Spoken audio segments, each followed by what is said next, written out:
the Idries Shah Foundation podcast. Practical Psychology for Today. Featuring the works of Idries Shah, voiced by David Ault.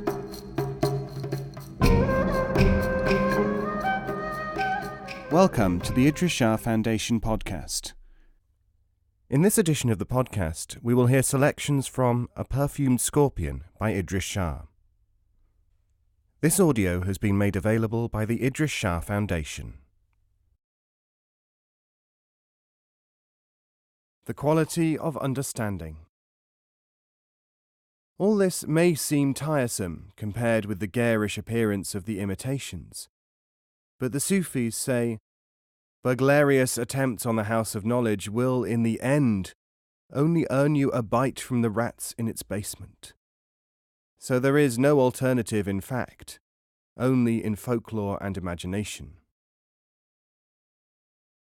A favourite Sufi quotation, Tukalimun nasa ala kada ukulihim, speak to people to the extent of their understanding, involves the whole question of the quality of their understanding.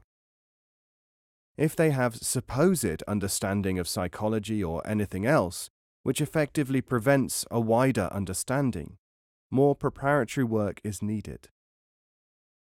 Another Sufi speciality worth noting is summed up in the phrase, always be careful to make a bad impression on undesirables. Remembering this often helps one to interpret otherwise baffling behavior by Sufis. The 6 formulations just given accord very closely with our assessment of the dominant thinking of wide areas of Western culture, and cut right across the systems of belief which people themselves imagine to divide them so sharply. As an instance, let us take people who hate money and want to change the social system. They will be just as wedded to wearing special clothes, essentially uniforms, to display their allegiances, as are the people who hate them, love money, and want to preserve the social system. People who crave attention will be just as likely to fix upon one kind of psychological or other system to be their panacea as another. When you demonstrate or assuage this craving for attention, the symptom, attachment to a panacea, will often disappear. So we are really interested in fundamentals, not in appearances. Is there an equivalent response in the other party, in the candidates for this knowledge? The conventional methods of assessment in this case accord very closely with our intuition on the state of the culture under examination. We may say that we just feel what people are like and how they might be taught or how they prevent themselves from learning. It is almost equally interesting to me to review the materials which have been fed back from the publication of our books during the past 12 years. Learning problems inherent in cultural priorities. We have collected just under 250,000 letters and other communications, actually 240,000 odd, during this period, over 70,000 of them from the United States. The points I have dealt with crop up again and again as explanations for the questions, and account for success and failure in understanding the materials. We now have a mosaic picture, as if built up by these responses. Interestingly, after the first 1,500 letters, no essentially new queries appeared. Ideas and opinions just repeated themselves in one form or another. Thus, only 750,000 out of the 35 million words contained points which had not come up before. We were able to gauge by this feedback, too, the interestingly comparative rarity of the appearance of some ideas, which were sometimes quite commonplace to us. We certainly gained a mosaic picture of how people here think, and what they think about, what they know, and what they have not troubled themselves to learn. Our correspondence with scholars, and conversations carried out with people who did not know of our main interest, shall we call this the control group, showed that the esotericist correspondence did not differ from the academic, the psychologist, or ordinary people in the street in terms of blind spots and other basic characteristics.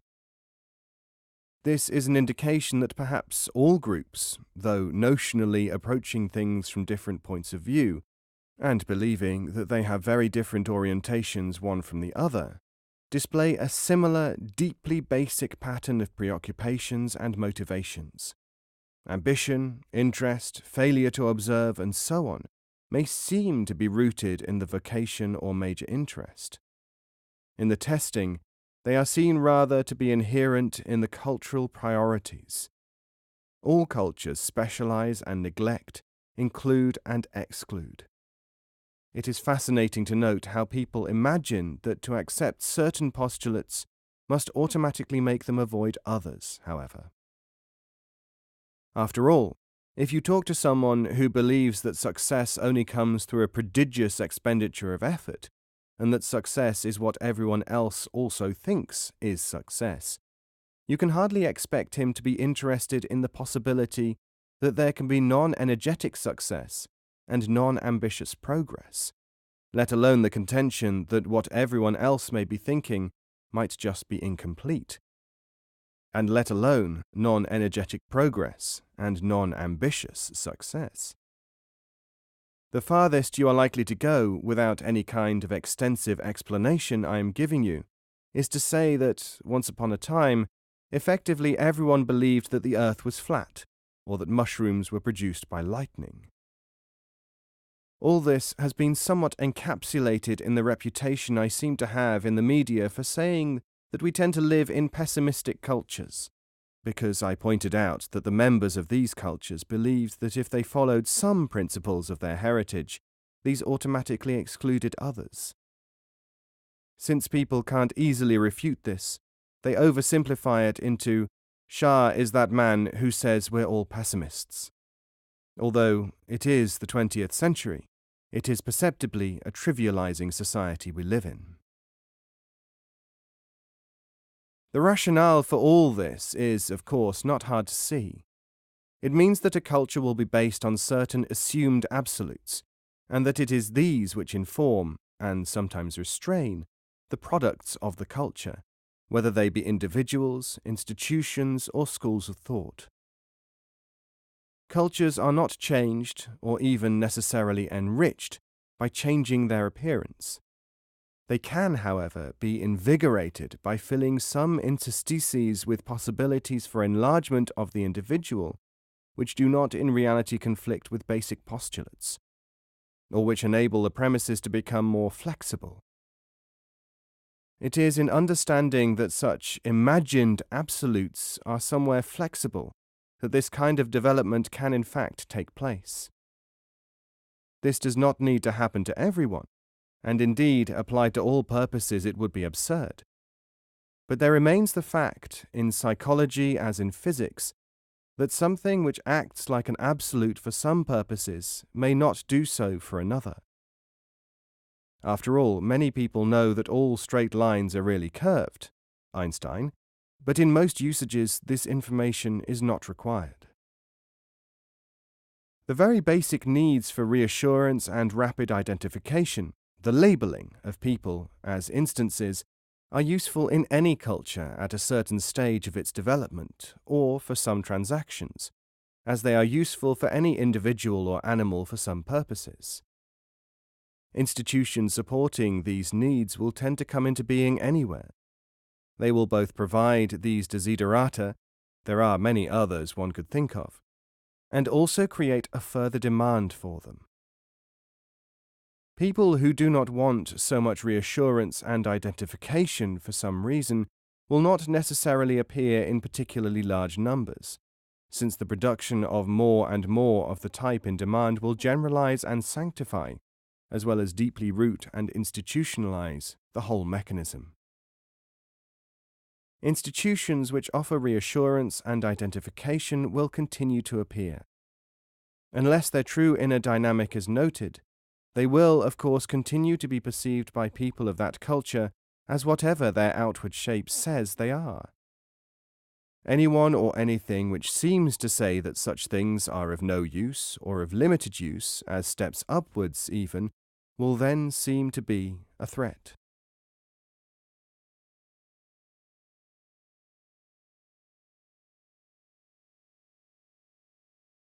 The purr and the snore. So we cannot blame people for looking for what they have been trained to look for, rather than for what may be there, but which has few immediate emotional stimuli or other short-term gratifications to offer. You may have heard of the cat and snore experiments. A recording of a cat's purr was played to random collections of people. Those who were told that it was a human snore really disliked it and turned away in disgust. Those who were informed that it was the purr of a contented cat, apart from those who disliked cats, expressed a desire to hear more. When snores were played in recording to an audience whose members had been told that they were an amplified recording of a kitten purring, everyone present expressed pleasure, except, of course, those who did not like cats.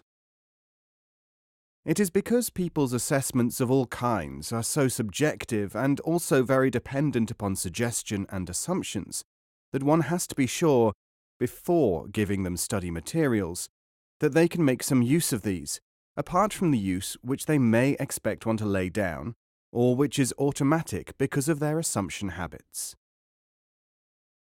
It is not an accident that the word egregious, though according to dictionaries it is not value-loaded, is almost always seen to be employed as a pejorative. Egregious, out of the flock. Is humanity a flock of sheep, only if they want to be, or are trained to be? If Sufism is a road, this is the camber on it. It certainly explains the difficulty in establishing in people's minds the reality of things which may be every bit as important, as valuable, as useful as those on which they have built their current interests. It is as simple as saying that you can sell the sizzle of the steak easier than you can sell the steak itself. Sufi teachings, though we will get to the more specific practices later, have to be remembered as being performed as much as they are spoken or explained. Now, the built-in bias in the human mind says that if something exists, it can be explained, and should be, but only in the terms of the hearer. Well, what happens when we say that something is performed as much as explained?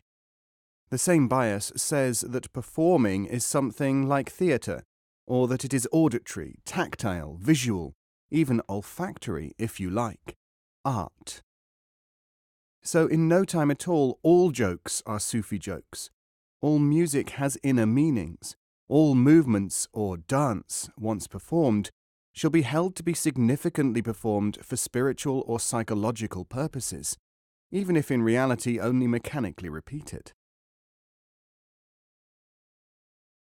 Because some Sufis have, rarely, used music to encourage certain states in those who might need them, all Sufis must, of course, be musicians.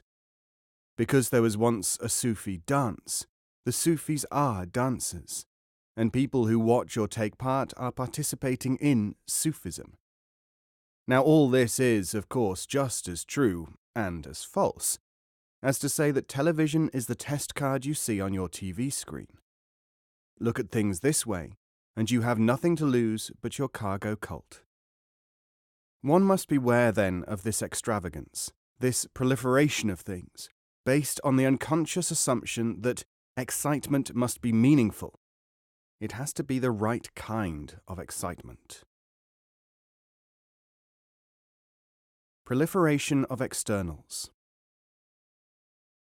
The proliferation of externals and the taking over of one thing until it claims to be the whole are continuously warned against by the classical Sufis, and the need for these strictures is equally obvious today. If the scissors, said our great teacher Jami in the 15th century, are not used daily on the beard, before long that beard will, by its luxuriance, be masquerading as the hair of the head. Jami Baharistan, or the abode of spring. This tendency to mistake externals for centrality and to be excited by superficials whose characteristic is only raw stimulus is well described by the critic Benny Green, writing about the same problem in another area. He calls it a distillation of all the peripheral idiocies with none of the great central ennobling factors. So Sufi studies and development always have to be approached through the awareness of an underlying flexibility and sophistication. Sufi teachership is the method for maintaining this consistency without mechanicality, this specificity of real humanitarianism without mawkishness, this effectiveness without that very same camber of assumptions taking over. It is almost entirely because the human being's every interest is ordinarily stabilized on what Sufis regard as secondary matters, that people have virtually no prepared ground in which to observe and experience something more subtle. So they recoil from such phrases as the supposedly perplexing, "When not being is clarified in the essence of truth, the secret treasure becomes manifest." Yet even when put into words, the state referred to here is remarkably accurate in this rendition. What prevents people, under ordinary circumstances, from understanding is not that it refers to an altered state of consciousness which they have not known, but in our experience, because their minds are cluttered and they don't know how to stand aside from this clutter. As I was casting about for a relatively unhackneyed example which might illustrate here the selective thinking effect of the obsession of people with immediate interests, something quite dramatic and entirely suitable for the purpose suddenly descended on me. The telephone began ringing, with calls from, it seemed, all over the world. Journalists were insisting upon my telling them whether the International Monetary Fund, then meeting in Manila, would grant Britain, up to her ears in debt, the nearly $4 billion she was desperately in need of. Slowly, I disentangled the reason from their continuous questions. Dr. Johannes Witteveen, chairman and managing director of the International Monetary Fund in Washington, and a man of great distinction, is on record as being a Sufi. So it seems to follow, I either know about what he is going to do about Britain, or, according to more than one newshawk, I am in a position to tell the director of the IMF what to do, or may indeed already have issued my instructions. Almost immediately after this came an article in a British national daily newspaper with a 4 million readership, in which I am quoted as influencing Dr. Witteveen by something I said about Sufis and achievement on BBC television. But who are these Sufis? We learn from the paper that some of them must be pretty crazy, since one, said to be a professor, threatened to put a curse on a journalist. But, and I quote, "Still, the news that the boss of the International Monetary Fund is a believer gives a strong credit rating to the movement in the West." Prominent lawyers are mentioned, so is a High Court judge, and a growing number of the more enlightened physicists. The great mass of the followers are eminently well-balanced people. Their numbers in Britain and America are growing. See the Daily Mail of London. If you're still thinking the fate of the pound lies in the lap of the gods, look at what the World's Bank manager believes, by James Gibbons, 8th of October 1976. And one of the director's close associates at the headquarters of the IMF in Washington is quoted as saying that he solves seemingly intractable problems by closing his eyes for a few seconds, drifting away, and then comes back to us razor-sharp alert with the answer that solves everything. If that is Sufism, continues this remarkable testimonial, well, it works. So now you know what to do. I, for my part, have no objection to someone mounting the donkey of oversimplified expectations as the vehicle to get him to my house, but I don't want him to ride it into my room. Of course, my name and location were also published in that article. The truly daunting stacks of letters from people who want to become Sufis or monetary wizards or both piling up on my desk show the interest in what I have called Secondary matters, well enough. There has been so much about Sufis and Sufism in the media recently that one television comedian was heard to say, "Do I have to kill myself to get away from these Sufis?" "Probably," said his straight man, referring to the fact that Britain lives partly on borrowed money. "But without them, you would be dead of starvation already." We are sure to see many more articles and even books ringing the changes on people and institutions connected with or influenced by the Sufis. Luckily, the conspiracy theory people, who think in terms of sinister link-ups, are now excelled in numbers and enthusiasm by those who attribute to us surprising powers and having secrets, even if we won't give them up easily. But people still try to make sense out of things they won't first look carefully at. After the IMF story broke, I was telephoned by a certain doctor who told me, peevishly, that he had only just managed to come to terms with the documentation which someone had cited in a scientific journal 3 years ago, showing that the Sufis had published the fact of the circulation of the blood some centuries before Harvey, who all contemporary doctors know is credited with its discovery. Where did the IMF fit in? He wasn't much reassured when I told him that the IMF was only the tip of the iceberg. Time magazine has referred to Governor Brown of California as having Sufi books on his desk. Perhaps someone would like to link that with the recent article about Dr. Adam Malik, former foreign minister and now vice president of Indonesia, publicly buying armfuls of books on Sufism. And is there a connection between Sir Richard Burton, explorer, James Coburn, actor, and the Pakistani head of the Institute of Central and West Asian Studies in Karachi, plus any number of others, linked by the word Sufi, who surface in news stories from time to time? If you will persist in approaching the thing from the end instead of the beginning, from the outside and not the center, you will get this sort of picture. It is all rather like the story of a film producer who had a great idea for a film. He called his sycophants together and said, "I have this great idea. There is this hospital corridor with this beautiful girl being wheeled down it, strapped to a trolley. Camera tracks to operating theatre where this evil-looking surgeon is bending over her." The sycophants chorus, "Great, boss." "Well," he says, "there's just one detail I want you fellows to iron out. What kind of business is this guy in?"